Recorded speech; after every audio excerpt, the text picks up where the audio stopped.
On perd chaque année 4% de ces 6 millions d'hectares de forêt. Ce sont en somme des milliers d'hectares qui disparaissent. Et pour pallier à cette déforestation, une campagne dénommée 8000 villages, 8000 forêts a été lancée en 2007. Un projet soutenu par le département des productions forestières chargé de produire les espèces locales.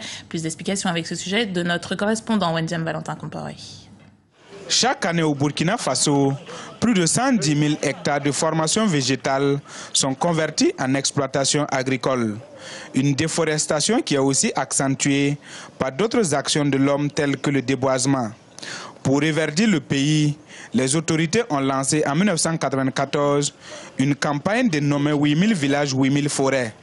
Une campagne qui est accompagnée par le département des productions forestières qui en est la pépinière.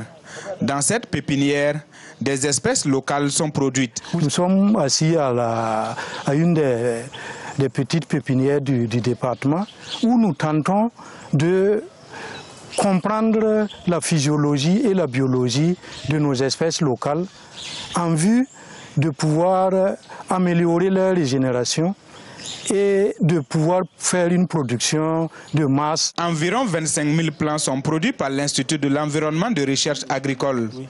Outre la production en grande quantité d'espèces locales, le département s'adonne aussi au greffage des plants.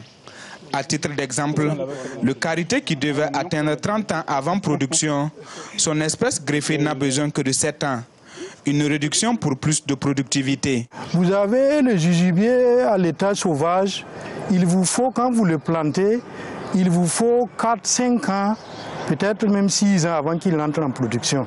Avec les tout petits fruits que vous connaissez, alors que quand vous faites le greffage, on le fait avec des variétés venues d'Inde et ça permet de raccourcir le cycle. Dès 6 mois, ça rentre en production. Et la taille du fruit est multipliée peut-être par 20 ou 30.